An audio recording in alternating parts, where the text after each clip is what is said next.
Bagian depan gerak.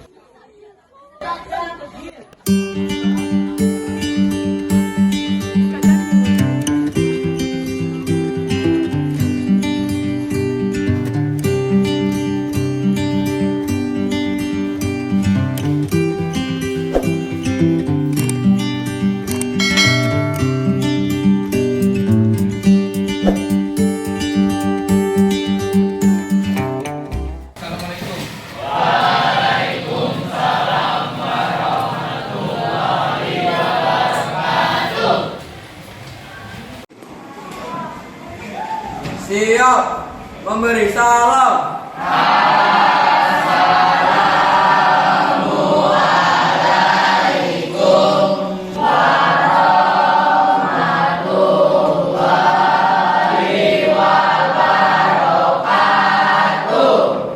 Berdoa dimulai.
Sebelum kita memulaikan pada materi yang baru lagi tentang Pancasila, Bapak mau lihat kajian dulu.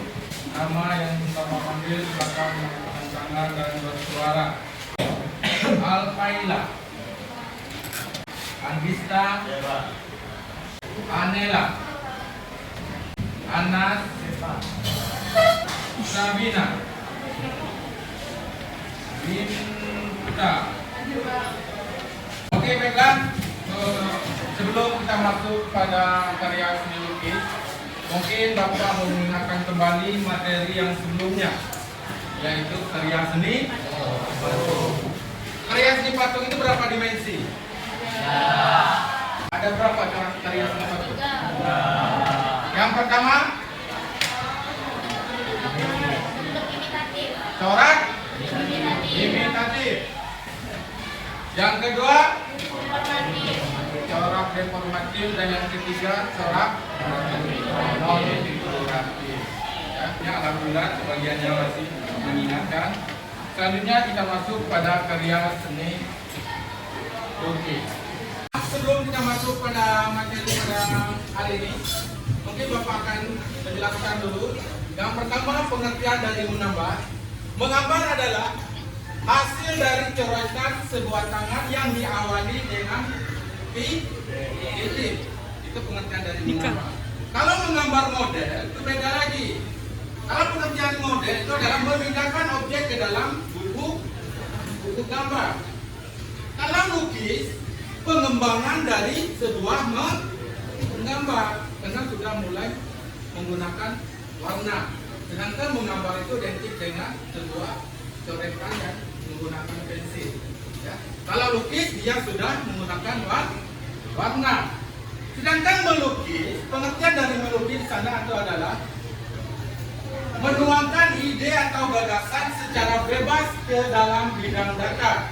Ya, menuangkan ide atau ekspresi secara bebas ke dalam bidang datar. Bidang datar itu apa? Kanvas. Ya, kita menuangkan ide kita tuangkan di dalam bidang gambar atau bidang dua dimensi. Dan yang terakhir lukisan. Ya, lukisan beda lagi. Karya seni yang dipamerkan atau yang dipajang atau hasil dari melukis. Ini yang dikatakan lukisan. Paham? Ya, menggambar tadi mencoret. Kalau menggambar model membidangkan objek. Kalau lukis pengembangan dari menggambar. Kalau melukis menuangkan ide atau ekspresi secara bebas. Kalau lukisan hasil jadi atau karya seni yang dipamerkan. Konsep seni rupa murni daerah dibedakan menjadi dua.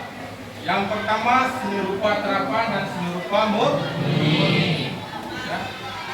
Seni rupa terapan ini memiliki dua fungsi. Ya. Yang pertama praktis. Ya, yang kedua arti dari praktis benda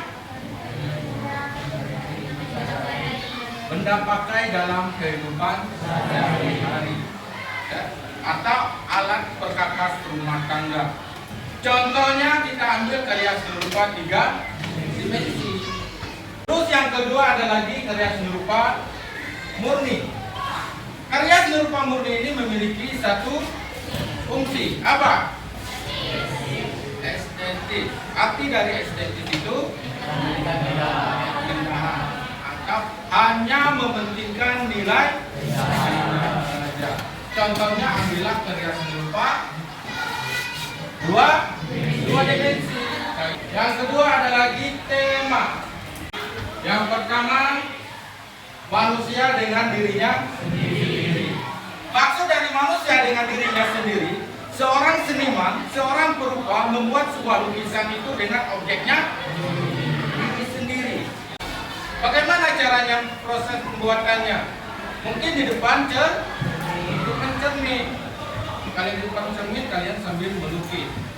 Kalau susah maka kita ambillah foto. Yang kedua, tema yang kedua ada lagi manusia dengan manusia lain. Perupa atau seniman membuat karya seninya, objeknya orang lain. Ya.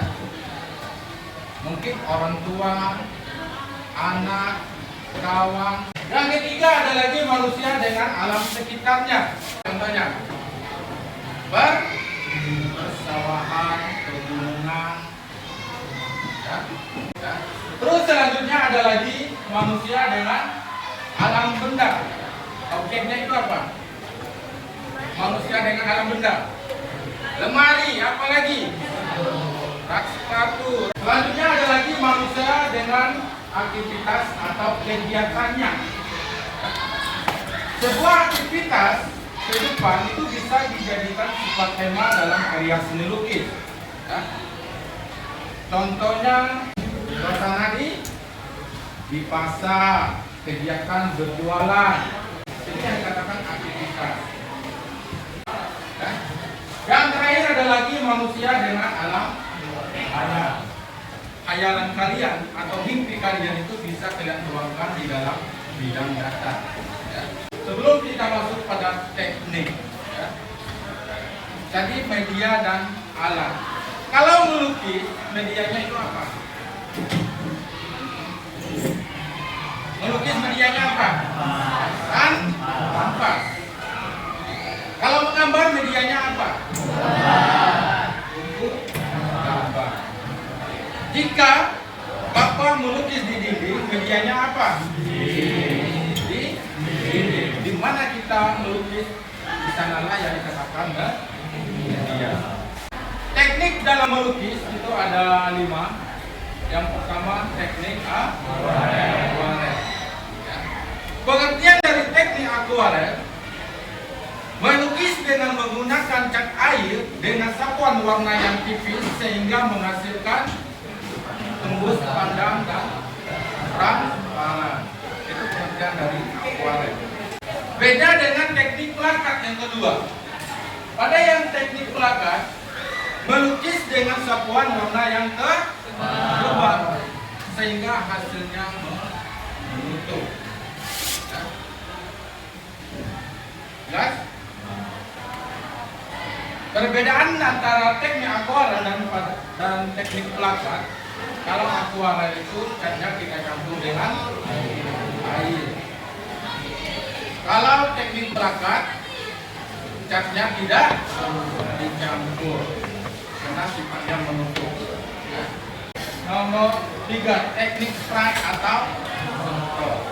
Cara melukis dengan disemprot, mungkin menggunakan silok atau menggunakan kompresor atau sebagainya. Selanjutnya ada lagi teknik pointilis atau titik-titik. Melukis dengan menggunakan teknik titik-titik sehingga hasilnya menjadi gelap terang. Dan terakhir ada lagi teknik tempera, melukis pada tembok. Ya, semua identik. Orang mengatakan teknik tempera itu melukis di dinding. Di saat hasil melukis di dinding, kalian harus bisa membedakan mana yang katakan mural dan mana yang dikatakan grafiti, karena objek atau karena medianya itu sama-sama menggunakan dinding atau tembok. Kalau grafiti objeknya kayak mana? Berbentuk tulisan. Kalau mural berbentuk gambar. Ya.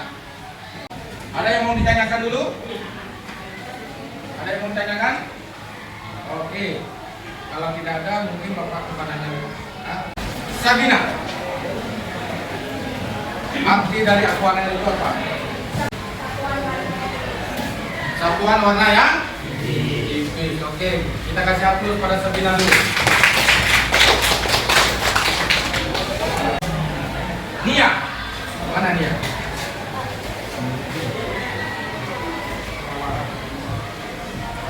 Teknik plakat.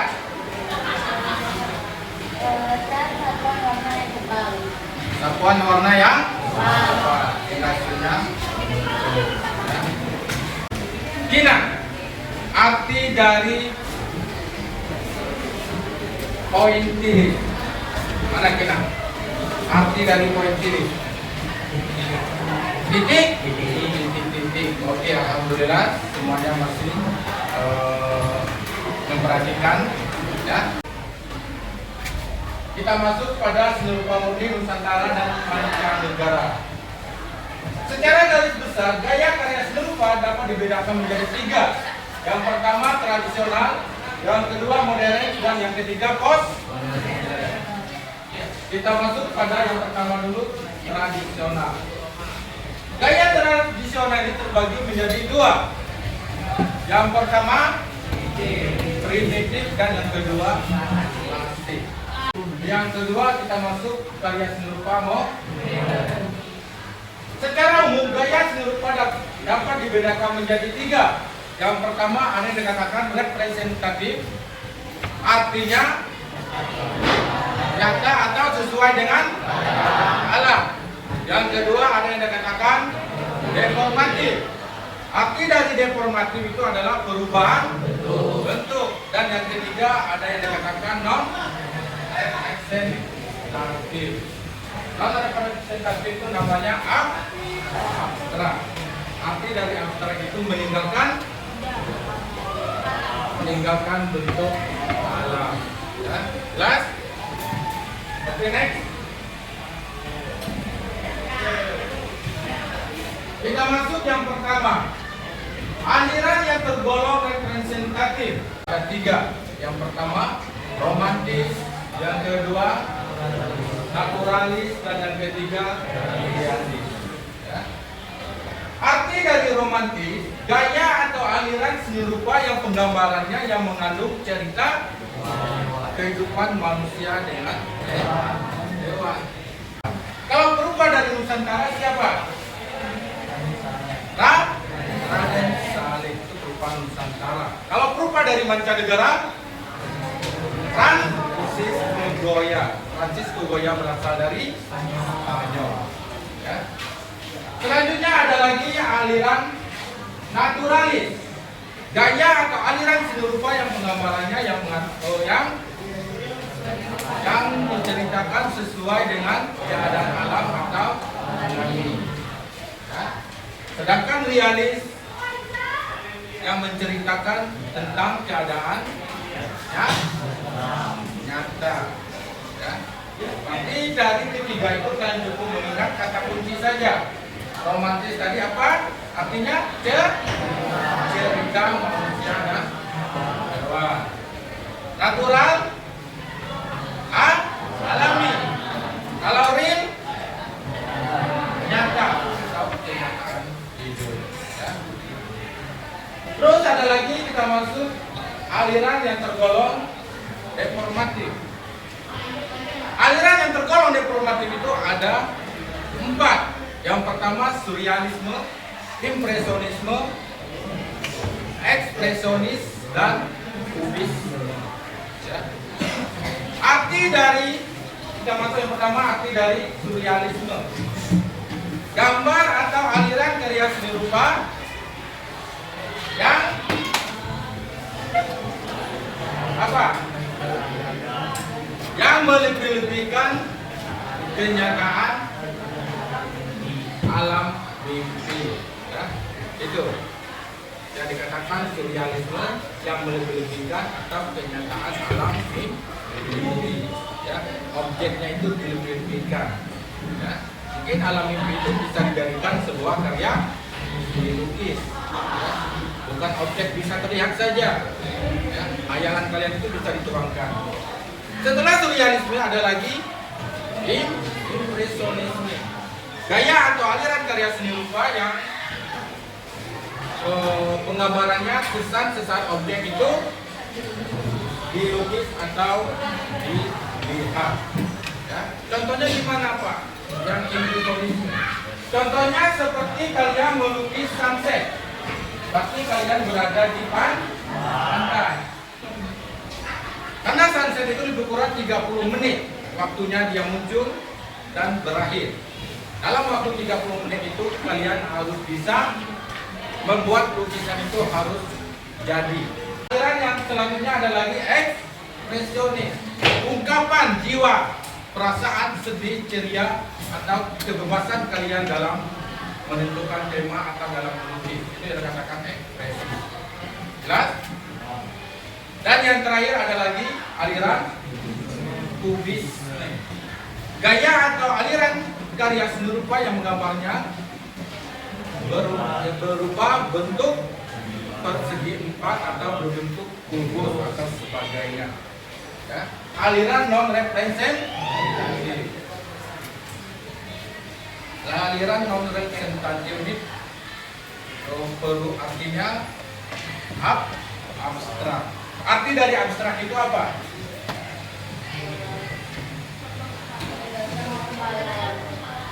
Apa? Meninggalkan bentuk alam. Kan mungkin kalau materi sampai di sini sudah Bapak jelaskan. Mungkin ada yang merasa kurang jelas, kurang paham, Bapak minta silakan ajukan tangan dan sebutkan nama. Karena yang bertanya ini akan mendapat nilai plus.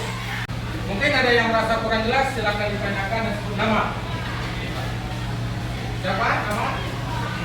Muhammad Jeffrey, silakan.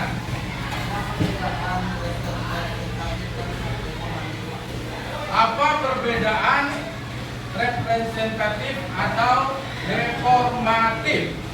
Sebutkan nama. Anela. Silakan.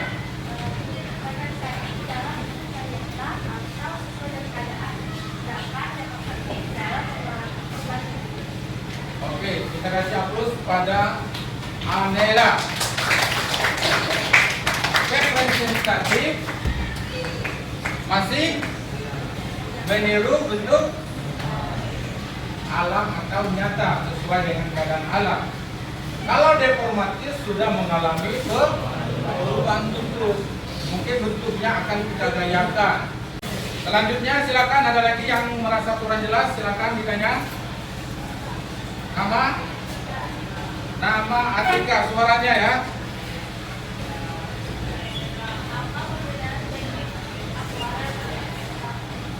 Apa perbedaan teknik akuarel dengan teknik plakat?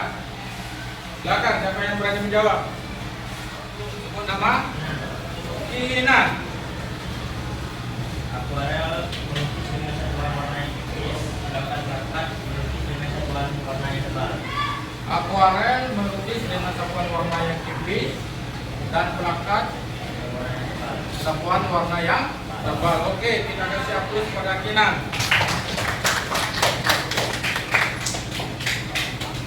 Dari pertanyaan siapa ini?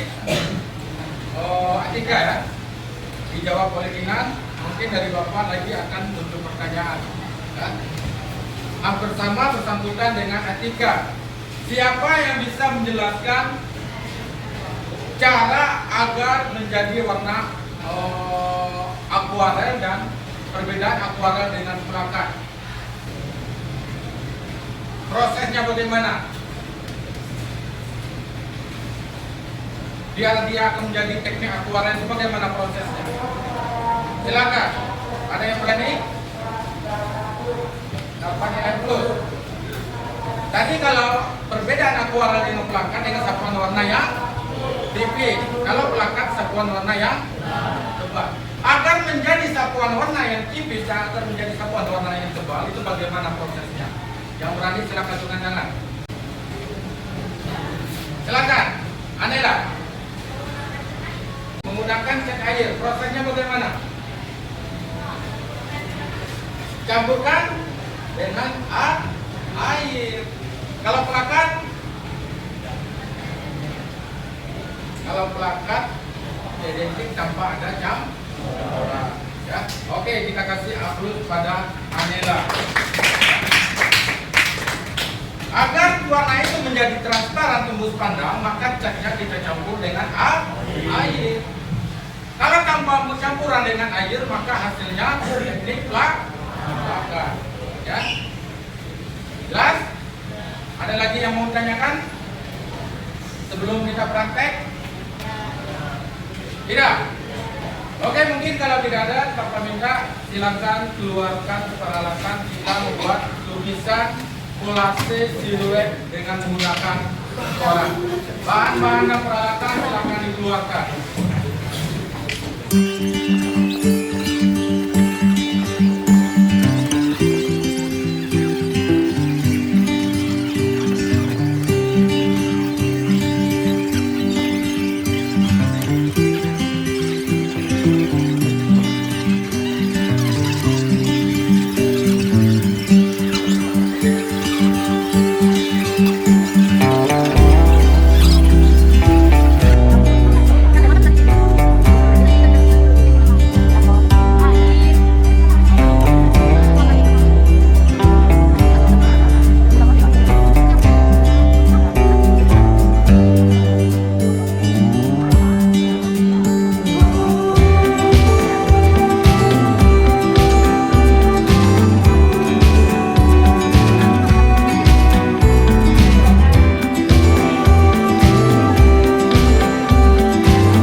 untuk merangkum mengevaluasi terhadap pembelajaran pada hari ini. Yang berani silakan maju ke depan. Silakan.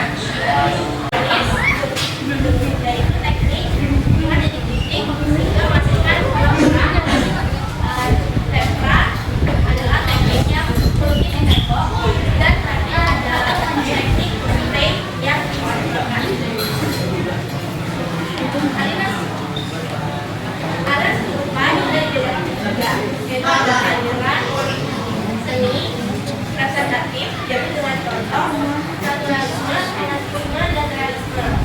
Informatif dengan contoh pluralisme, ekspresionisme, realisme, dan kubisme. Dan terakhir ada representatif atau abstraksionisme. Lucu tidak bisa Yaitu adalah yang mengalami perubahan bentuk atau Nah, kita kasih aplaus pada Anela yang telah melakukan Sebelum kita mengakhiri, saya minta ketua kelas silakan siapkan dan berdoa.